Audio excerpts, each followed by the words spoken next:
I have played World of Warcraft since release day, and up until 2 years ago when my first daughter was born, still did. I met my husband because of that game, and had 2 babies. That game saved me from the cruel reality that I was forced to endure at the hands of my father. I was safe in this virtual world, away from his sick perversions and harsh words and actions. I thought. I loved to raid a lot, religiously, and as a 16-year-old girl playing a game dominated by men, I got a lot of attention, 90% of it being negative. This is one of those, although I didn't think so at first. My guild and I were raiding, and our main tank was sick, so we were low a body for knacks. We found our new tank from a sister guild and began our raid night. I was a healer and was assigned to said new tank. He was super nice and very talkative. We talked a lot that night, even long after the raid had ended. We even went so far as to exchange MySpace info and email. His name in-game was Razor, so that's what I always called him. My name in-game was Chastity, so that's what he always called me. We didn't use real names, and now I am so very glad. We talked forever, and I was thrilled to discover he lived not 25 minutes away.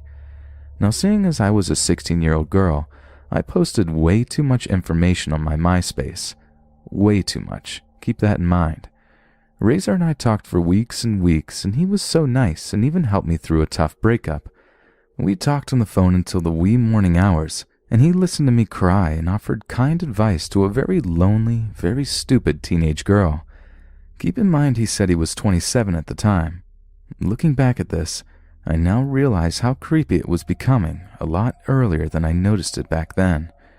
He started flirting, and I must admit I flirted with him a bit too. Then he got sexual, and as a 16-year-old I lived for attention. Then his sexual emails got slightly violent. One instant in particular I remember was an email he sent where he told me in graphic detail how he would like to rape me so hard that his man parts would rip through my cervix so he could feel the inside of my womb. Stupidly, even after reading that, I still talked to him. One day after walking my dog through the park, I returned home to the phone ringing off the hook. No one was home, which was normal as my parents both worked a lot, so I answered it. It was him. The first thing he said was, "I saw you today. You're so cute." He then proceeded to describe my dog, everything I was wearing, and even my makeup. I said rather shakily, "Oh, why didn't you say hi? I didn't see you." He said, I didn't want to scare you. You'd know me if you saw me. I have a lot of scars, mostly on my neck." Even back then, in all my stupidity, I was starting to get scared. I said, "Yeah? From what?" His reply was way too happy when he said, "From glass." All I remember next was hearing him say, "Can I come in?" I slammed the phone down and grabbed 2 of the biggest knives in the kitchen.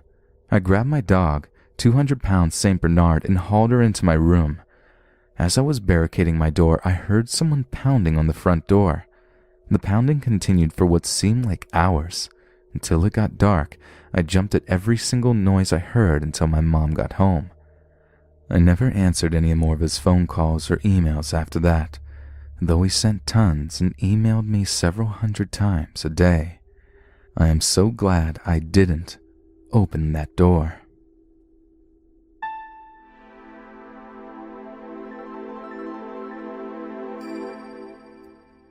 It all started out in the early years of the MMORPG RuneScape.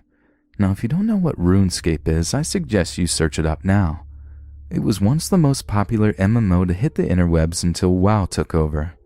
Now, before 2005, my family had used the old dial-up method of internet use and weren't expecting to change anytime soon. This annoyed me a lot. Being an 11-year-old kid and having beyond turtle-slow internet was killing me. I would need to wait 1 or 2 hours for a 5-minute YouTube clip to buffer, and I could download a 1 gigabyte movie in about 4 days. Yep, life sucked for me. Fortunately, I lived very close to a big shopping complex, and in the shopping complex was a gaming cafe. The first time I saw the gaming cafe, my brain immediately told me to visit there sometime in the future, and that's what I did. It was a school break and my parents were still working during weekdays, so I'd asked my older sister for a bit of spare cash and head down to the cafe, which was probably only a 10-minute walk from my front door. I remember my jaw dropping as I stepped into the cafe. It was dark, had cool blue neons lighting up the corners of the big room and rows of widescreen computers set neatly. I initially stayed only for 30 minutes each couple of days, browsing YouTube clips and playing the simplest of flash games, until I found a game called RuneScape, which a couple of guys were playing in the corner. I quickly learned about the game and finally decided to try it myself. Oh, what bliss! The internet was fast, the screen was wide, and the room was dark. What more could an obnoxious 11-year-old kid want? I was fascinated about the lore and mechanics of the game. How could I have not heard it before? How amazing was it to be a virtual man in a virtual world, I thought. I realized that time was coming by faster and faster, and I was asking for more and more spare change from my sister. It's funny how she never found it odd. One particular day, I was at the cafe, and I walked over to my usual spot, far corner. I thought I had the fastest computer. And there's this obese guy sitting next to my favorite spot. At least he didn't take my computer, I thought. But then I realized that he was playing RuneScape and was actually quite pro at it. I sit next to him and I boot up the computer and go straight to RuneScape like usual. I'm determined to show off my character and my wealth in this game, and he seems to notice. I admit, I was decent at that time, average player, and this seemed to piss him off. This obese guy in his 20s seems to be pissed off that I have such a noob account on RuneScape and is determined to show off his account, which I admit at the time was admirable. Every time I looked at his screen, he muttered under his breath things like, "Mind your own," and "Do you mind?" I didn't seem to be concerned at his weird behavior, but I guess I was 11 years old at that time, so I'm excused. As time goes on, as in weeks and months, I was probably at the same level as this guy. This set him off pretty hard. He would always ask the guy at the counter if I could be banned from coming to this cafe. Obviously, the guy asked for a reason, and this fatso didn't come up with anything viable. So I'm pretty upset, so I try and move, and just as I'm standing up, the guy screams something like, "This fucking kid is trying to steal my Skittles!" What an asshole, I thought. The guy at the desk comes to the scuffle and he tells me to move somewhere else. I agree, and this obese guy is still giving me dirty looks. Skip ahead, 2 weeks later. I'm back again and the fat guy is sitting in his usual spot. I try to avoid eye contact, but I can feel his eyes glazed on me everywhere I go. So I sit at my new favorite spot and I log into RuneScape. Well, this was the age in RuneScape where you could go add anyone onto your friends list without the other player's consent. I knew this because the mean fat guy from across the room is sending me IMs in RuneScape telling me to change servers. I always played in the same server since my friends all did too. It was like an unofficial school friends server. And I don't reply because I don't have his name on my friends list.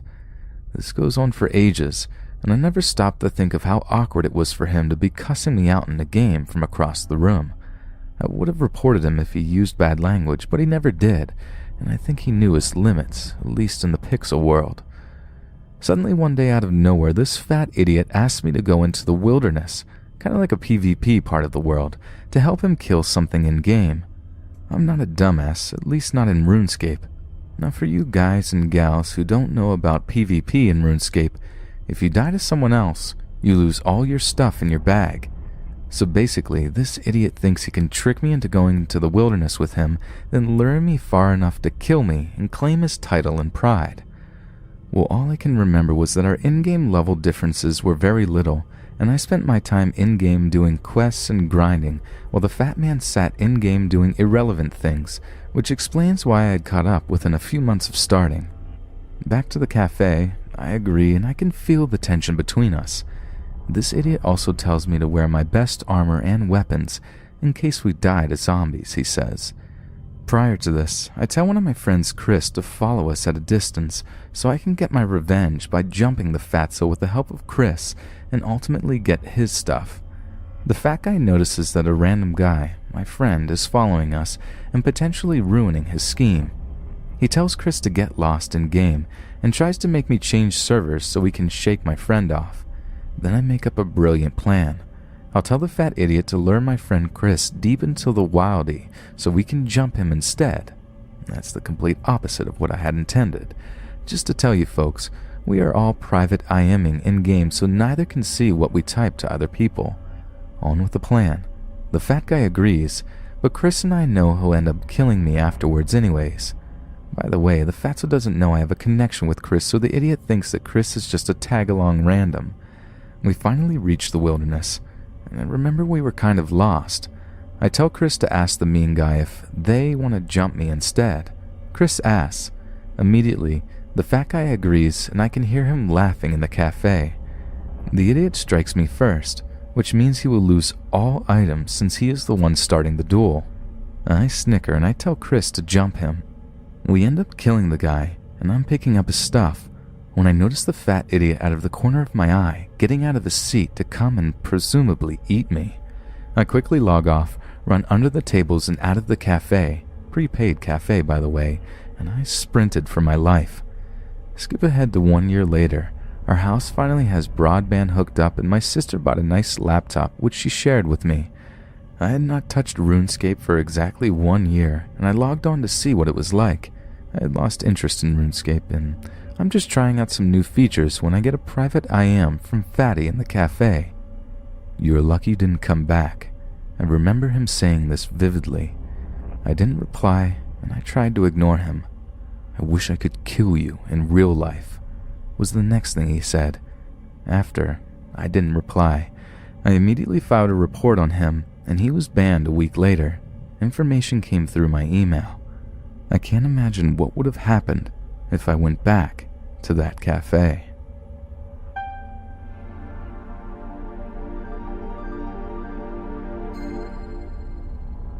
So my old best friend Kim and I began talking about various MMOs that we had played throughout the years.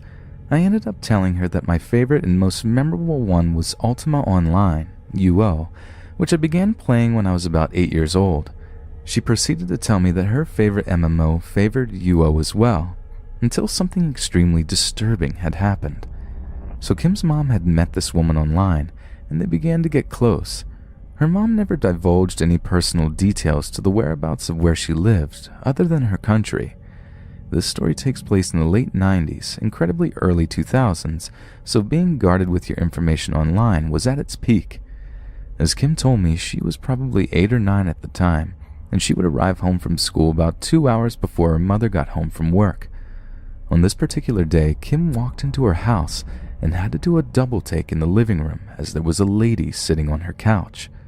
Needless to say, Kim freaked out and ran out of the house to her neighbor's house and called her mom. Her mom came home immediately and confirmed that this woman was in fact the one she had been talking to on Ultima Online. Now, how this lady got their address was beyond them. As I said earlier that Kim's mom never gave their address to this person. They also have no idea how the woman got inside their house either. It's impossible that somehow she tracked their IP address, but that technology was rare in those days. And just showing up at someone's house and having the means to enter, to say that is invasive is a gross understatement.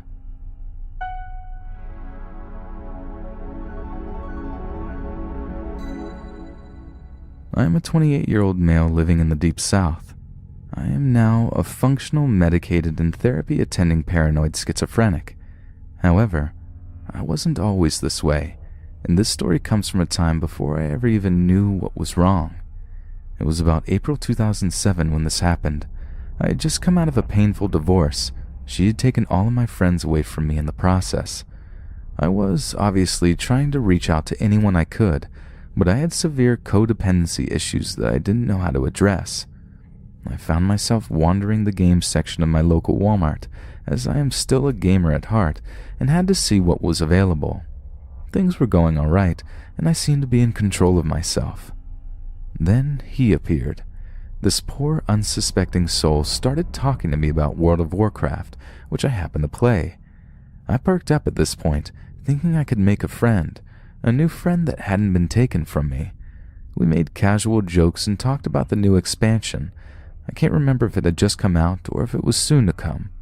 At this point, his mother, he was probably about 18 to 20 judging by his appearance, came by and took him to another aisle.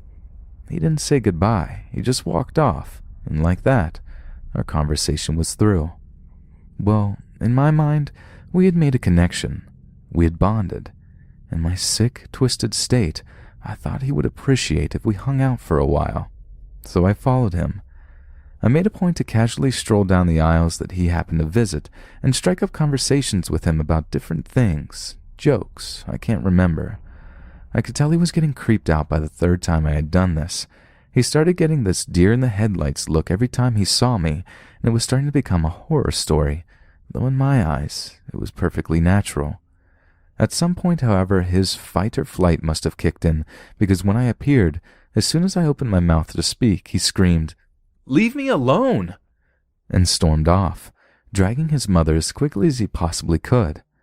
This was a wake-up call for me, that I was being severely creepy and also a stalker. I realized that this could very well be the behavior that caused my divorce in the first place. I checked myself into a mental institution soon after and got the help I needed. I am now significantly better, and my relationships with people have improved greatly. I now have good friends and a loving fiancé. Not all creepers mean to be creepy. Some of us just need the proper psychiatric help. On behalf of all the unknowing and good-intended creepers out there, I humbly and sincerely apologize for our behavior. It doesn't make it right, but I hope it does give some context as to what goes on in the mind of a creeper.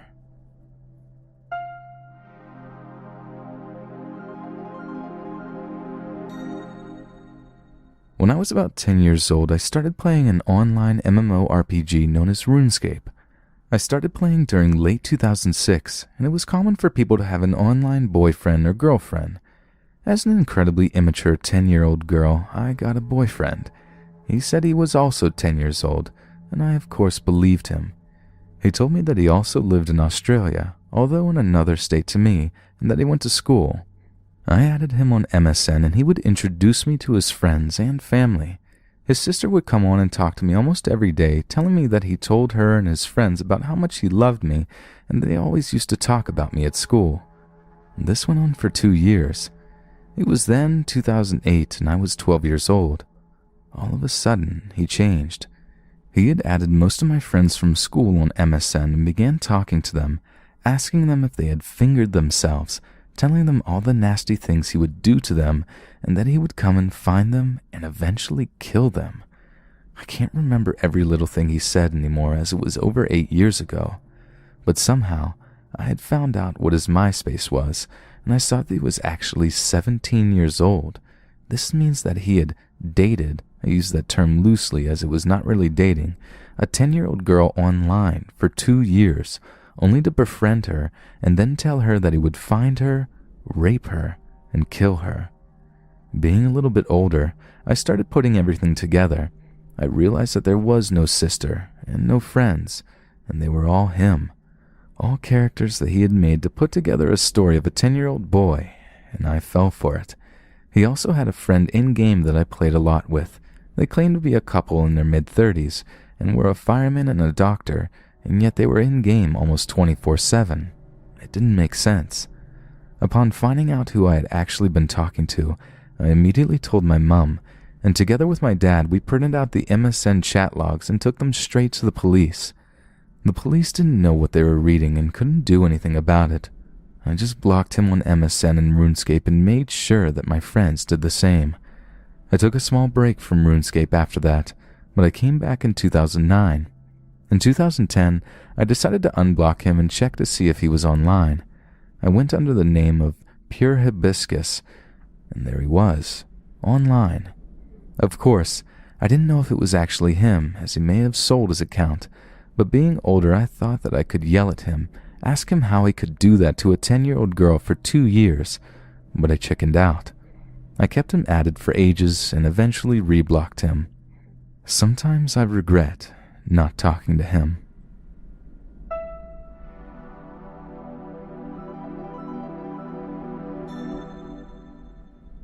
Several years ago, I played an MMO pretty addictively, and one day joined a modest guild. Everyone there was nice, and the majority of the members were about my age. I don't remember exactly how old I was, but I think most people were 17 to 22, and I was probably 18 for the encounter contained. Anyway, everyone's really nice, and there was no real drama throughout its duration, and I played enough, and people liked me enough to elect me as a guild officer. A little about me first. I think I played this game for about 3 years before finally quitting, and if I remember correctly, I was either 16 or 17 when I first started. I'm a 21-year-old Asian woman, and unfortunately the Asian part is relevant for this post and my whole time in this game. Several details will be withheld or minorly changed, such as names, to avoid doxing. Now in this MMO, the community is divided into about 5 servers that cannot interact with each other. The game is essentially the same in each, but the opening dates of the servers were different for whatever reason. On the start of the 1 to 3 months that led me to quitting, a particular person joins our guild.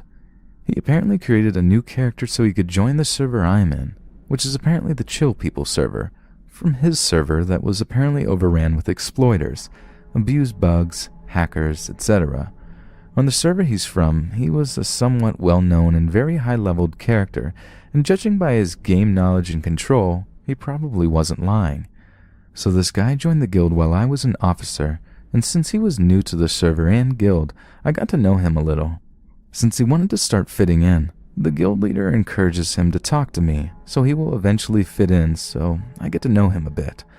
He tells me he's a software engineer and game developer from Vancouver named Victor, and that he personally knows Bill Gates, apparently. For some reason, I forget his age, but I think he's in his early to mid-20s. He tells me about his work, how he's a very successful software engineer, and a lot more bragging when I search for his name, which he tells me. I can't find him anywhere, of course, and he says that he works behind the scenes, which is apparently why he's not known. Bill Gates and other similar giants pay him royalties for his games and programs. Okay, I thought. Obviously, I know he's lying, but I don't really care much since, honestly, I think it's kind of funny. I tell him a little about myself, age, and some interests to be friendly. It wasn't enough to find out my identity, but I tell him enough to know about me. I believe I was a high school student during this time. He eventually finds out that I'm Asian, and that's when it all begins. When he found out, he pesters me about what kind of Asian I am, and how he loves Chinese food, how he loves small, thin, and shy Asian women, something to that effect, and how pretty, blah blah, etc., typical and gross, and he continues bragging and lying. After a while, I ignore his messages, and he gets the hint. I think he also had a fetish for height differences. Apparently Victor was 6'4", and I'm 5'3", so at this point and after, his usual bothering talked about some fantasies pertaining to that. He also mentioned how he loved how small and thin Asian women are. It also didn't help matters that his character was much taller than mine. Eventually, he becomes pretty popular in the guild and people believe his nonsense about his career, and then his messages get a little bolder. He starts telling me that I'm very beautiful and sending me very expensive game items. This is stuff that I'd never imagined of having price-wise, and it's also stuff that didn't suit my style anyway. My extremely powerful character couldn't afford such items, but his extremely low-level account had a bunch of this stuff somehow. For everything he sent to me, I just returned it using the game's mail return function, or if he tried giving it to me through a personal trade, I'd just decline. Honestly, he was very insistent to make me his with his nonsense bragging and expensive dresses. I told absolutely nobody about this as it was happening, since I thought he was just a lonely man who was attracted to me probably because I'm Asian and dress very well in game. Being the unproductive person I still am, I was on nearly every day, and so was he, but out of nowhere, he doesn't sign on for about 3 days, so I'm happy to have a break from him. Overall, this guy was very sociable in the guild's public chat and with other people from what I saw. He was somewhat prideful and manly, and the way he dressed, colored his equipment, where he AFK'd, non-guildies he hung out with, his arrogance and excessive pride, and his general demeanor were pretty much just like any other extremely high-level pro in this MMO. For me, there was no doubt he was a veteran from a different server. Whenever he talked to me, it really felt like he was trying to impress me with his game knowledge and huge wealth, which honestly I find really awkward and a little revolting that they think that such nonsense works at some pickup artist strategy. To put it at an extreme, that's like bragging to my mom about how he was the first person to reach level 99 fishing on RuneScape and expect her to swoon. I just find it ridiculous, and he really wasn't the first person to pull this stunt on me. Men have guilt-tripped me with gifting me some item before, so I wasn't new to this nonsense. He's just the one I couldn't drop cold since he was in my guild and I was in a leadership position. When he finally signs on, he tells me that his best friend was murdered by someone with a sword. I'm no expert on how crimes get reported, but I'm pretty sure a brutal murder would be on the news, so I Google and find nothing similar. Regardless, I don't dismiss it coldly since it's not impossible for that to happen, so I attempt to console him while keeping the boundary. He then tells me that I'm the only person he has left, as if we were ever some sort of item. So I just don't respond to his messages, and he eventually signs off after some dramatic messages. A month passes, and he eventually calms down, but his desire for my attention stays a little constant. I don't think he ever told the guild about his alleged murdered friend or why he was gone. At the very least, it never happened in our guild chat. At about month 2, he starts following my character around and finds me when I AFK with poses like him hugging my character, or if I'm sitting, makes it look like my character is sitting on his lap or anything along those lines. He posts these pictures to the guild website section where we share random in-game photos and writes a description staging it as if we're a couple, and literally every active person in the guild writes comments and sends private messages to me that are congratulating us. Whatever. I tell them that we're not a couple, and they take my word way above his on that, so it got a little awkward, but that eventually faded. 1 month after this event, he posts in the guild forums about this new MMO he's allegedly making, which is named after my nickname, derived from my character name, and that he has offers pending from Microsoft, Blizzard, and some other companies, so it's apparently going to happen. I don't know if people were just messing around, but they all sounded as if they really believed him, except for just one person. The younger guild members, ages 17 to 18, were the only ones who responded as if they believed. Well, whatever. I just didn't respond to the topic, and life went on with his usual constant bothering. His MMO was basically a copy-paste of the MMO we were playing, but with some commonly circle-jerk proposed changes. About 2 weeks later, he suddenly leaves the guild and starts his own new guild, and gains a lot of notoriety, and the same famous hacks and exploits from his previous server spread around the server I'm on, and he basically cuts off all contact with the guild.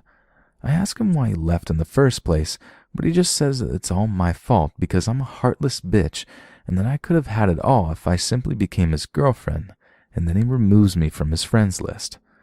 I'm pretty happy that he finally stopped talking to me, and now I won't be flooded with messages anymore like that. It ended so suddenly that I really had nothing to think except just K and yay. Looking back, I'm surprised how tame he ended all of this nonsense. Compared to the other MMO creeps I've encountered, brief encounters, he didn't sexually harass nearly as much, but once again I found it impossible to avoid him since he's a member in the guild I had a leadership position in. In the end, I never told anyone else in the guild except for someone I happened to meet randomly when I decided to log on to my account about a year later on a whim. The thing I hated above all about this situation is how powerless I felt against his bothering, even though I was in a leadership position. Maybe it was my twisted mentality at the time, or I got influenced by his bothering, but for whatever reason I felt like I would be judged negatively by the guild if I simply slapped him in place, kicked him, or told anyone else. I still think that if I told anyone in the guild, I'd make people mad that I was being so cold to him, especially considering that everyone believed that he's making a game named after me.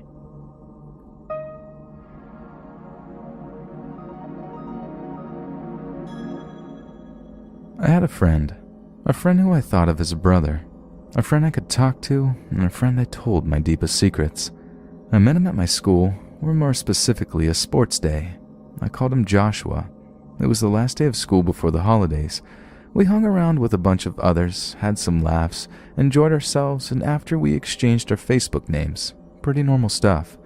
It wasn't until the middle of the holidays until he messaged me. He just said hello and said he wanted to check up on me. Now, I should tell you I'm quite a loner and I've never had a proper friend since primary school. I'm in the 4th year of secondary school, so I was quite flattered by this. We started talking consecutively to each other around the same time I was moving house. He told me he only lived about 10 to 15 minutes away from me, so we could really hang out together. I was really excited we would be able to hang out. I had never had a friend over to my house before, so it was a new experience. Fast forward a year later, we are now best friends. We discovered each other's interests, walked around the town together, went to the movies and went swimming, exchanged secrets. We did anything, really. The problem is, he had gotten really clingy.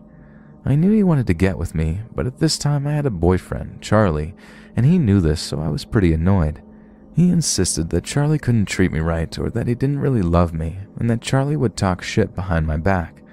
When I asked for proof, he wouldn't talk to me for an hour. Honestly, I didn't really care because he was pretty annoying. He constantly tried to call me on Skype, but I was usually talking with Charlie, so he would try and get into the call with us. Charlie and I never really got time together because he had a job and I had to study, so we said no to Joshua most of the time. He would get salty and would say, if you were really my friend, you'd let me join, but would apologize 30 minutes later for being childish. All my friends, the internet ones and Joshua at least, know I'm a huge gamer and recently got into an MMO that was new at the time. I didn't tell Joshua that I would be playing it because I didn't want him to trail behind me. He had already done it twice before and kept bugging me to always play with him. I had found a guild with great people I would raid with twice a week for a few hours. They were like a second family to me. A week later, he found out I'd been playing this MMO from a friend and signed up to join my guild. I knew it was him because he always used the same name. Not even a week later, he was kicked from the guild. Apparently, he would talk shit behind my back and would harass the female members. Plus, they just thought he was really annoying. He thought anything he said was comedy gold, and every second sentence was a shitty reference. He also interrupted the raid by coming into one of our voice channels for raiding and start blaring loud music. He got what he deserved, honestly. After hearing he would talk shit behind my back, though, and decided that enough was enough, I called him on Skype and told him I didn't want to be friends anymore. He didn't take this lightly. He cussed me out and threatened he'd bleed out my secrets to my friends, saying he'd ruin my life, and I hung up on him and blocked him. I had enough of him, and I thank God he was gone. Or so I thought. I had forgotten he knew where I lived because I had delayed seeing him for a month, and I prioritized my guild over him, and I really just didn't want to talk to him. About 3 weeks later, after getting Joshua out of my life, I noticed something that gave me chills. I'm an insomniac, and I like to look at the street lamps outside sometimes. I just love the glow of a stray street lamp in the midst of darkness. I had black roller blinds covering my window, and you couldn't really tell if someone was looking at you from my window. That's when I saw Joshua, standing outside under the street lamp closest my house. Outside my window is a balcony. You could easily climb up and down it because of the many ledges and pipes on the side of my house. It's how I would sneak out sometimes. I should also mention that I always had my window open because it was so warm in my room and I didn't have a fan or air conditioning, but the past week it was freezing, so I kept it closed. I was fucking terrified. I could see him staring at my window. I knew what he was going to do, and not 15 minutes later, he started climbing up the ledges and pipes. It was just quiet enough to hear the pipes banging against the wall. I was so glad I had closed the window, because you could easily slip in or out of it. I had turned off my monitor just in case any light seeped through. I didn't want him to know I was there. I was shaking. My teeth were chattering, but I tried my best to stay quiet. I didn't move out of my room because the floorboards were creaky and very loud, and if you were standing outside on the balcony, you could hear pretty much anything.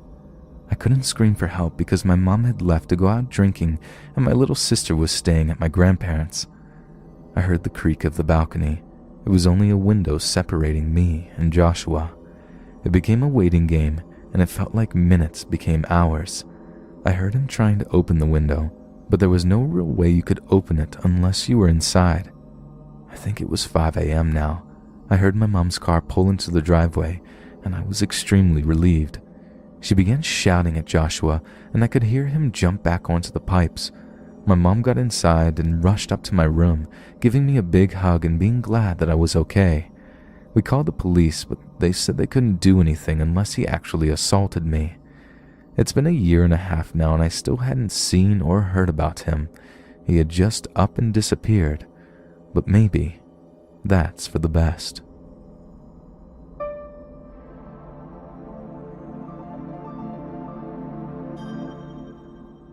I am a now 20-year-old male living in the Netherlands, and I've been a geek all my life. Games in particular have always played a major role in my life, starting when I got my first PlayStation when I was 5 years old. Something about gaming just always got me. Be it mechanically or in terms of storytelling, I could always find something to love about it. As I grew older, I got more and more into RPGs, and eventually found my way onto World of Warcraft. As I got more involved in the game, I started joining raiding guilds. For those of you who don't know, it's basically a group of players who intend on facing the game's hardest content as a team. The second guild I joined was the greatest bloody team of people I had met thus far. One of these people was a Swedish girl who was around my age called Maggie. We got along quite nicely, as it turned out her mom, who was also in this guild, was actually living in the Netherlands. So often we'd end up in conversations where she would ask me to teach her some Dutch and she'd teach me some Swedish in return. It was all good fun. Fast forward to the beginning of 2013. The aforementioned guild had fallen apart a while back, and I had joined a new one. I had stayed in touch with some people in the old guild, but Maggie really hadn't been online all that much. When she did get back online, we quickly caught up. It turned out that she actually moved in with her mother and had spent the last couple of months improving her Dutch and attending a high school. She also started dating this guy called William, who was actually part of the same guild I had met Maggie in. He always struck me as a nice guy. Other guild members always thought he was a bit direct and perhaps rude, but being Dutch, I understood that's just simply how our culture works, so I was always okay with it. June comes around. Me and Maggie recently finished our final exams, and we're waiting for the results to come back in. One afternoon, while we were playing online, I suggested a meetup between the two of us. I really didn't have much to do, and given that she had voiced her concerns about finding her footing in Dutch social circles, I figured this was a nice opportunity to take her first baby steps into the country. She excitedly agreed and asked if she could bring William as well. Obviously, I said yes, seeing as he was her boyfriend. Meetups are safer when you arrive as a couple, and meeting former guild members was something I was looking forward to anyway. A couple of days later, I met both of them in Rotterdam and had a great day. I showed them around the city since I knew it best, had some nice conversations and a few laughs, and we ended the day by taking a trip to the Euromast. Before leaving, Maggie had to go to the bathroom, so me and William were waiting outside. Striking up conversation, I said to him, "You two make a nice couple." "Hey, thanks," he replied. "I freaking love her, you know. Honestly wouldn't know what I would do without her at this stage." Back then, I didn't think much of that statement.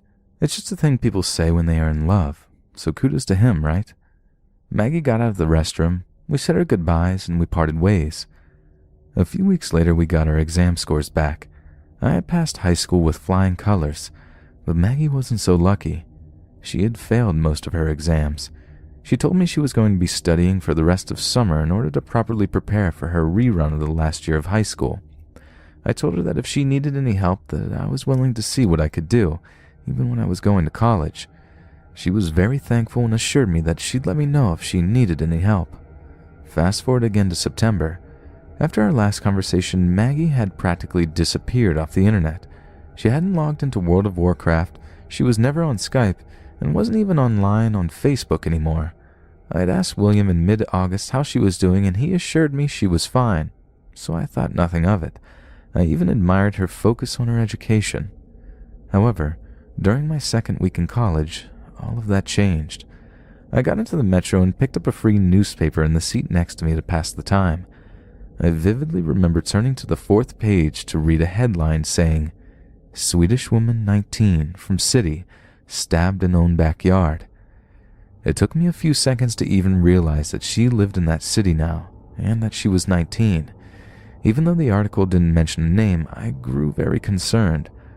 I quickly sent her a text message, as we exchanged phone numbers when we met up, asking her if she was okay. The rest of the day went by and I heard nothing from Maggie. I eventually figured that if anything had happened to her, people would have most likely started posting things on her Facebook page. Concerned and scared of what I was going to find, I started typing her name into the search bar of Facebook. Sure enough, it was already filling up with messages from people who had heard she passed away from her injuries. After inquiring with some other former guild members, it turned out William had stabbed her. She had broken up with him after she got her horrendous test results back, and he wasn't all too pleased with that. In the aftermath of the incident, me and some other Dutch guild members went to her city to meet up with her friends from school, attend the memorial set up in her high school, and to put some flowers at the scene of the crime on behalf of everyone she had played the game with. When she met up with Maggie's school friends, we found out William hadn't been half as nice as we thought he was. During the relationship, he had been very controlling of Maggie, and after the breakup he began stalking her and sending her threatening text messages. She even went to the police to report it, but they told her that they couldn't do anything for her at that stage. After that, she met a different guy and started dating him. William found out and, well, took matters into his own hands. Thinking back at this, the worst part of all this just came to mind. When we put flowers at the scene of the crime, we stood around for a few minutes, contemplating whether or not we should knock on the door and personally give her mother our condolences, given that we kind of knew her as well. We decided against it, given that we might unintentionally remind her mother that Maggie's online connections ultimately cost her her life. As soon as we got back to our car, we saw Maggie's front door open. Out of the door came her mother with Maggie's younger sister. I knew at the time that Maggie had a younger sister, but I didn't know that she was only 6 or 7. I freaking lost it when I saw her little head hanging down while grabbing hold of her mother, scared to go around the corner to face all the drawings and flowers people had left there. In writing this, I found a very recent article that said William is most likely going to go to prison for 20 years. But honestly, William, I fucking hope you never make it out of there.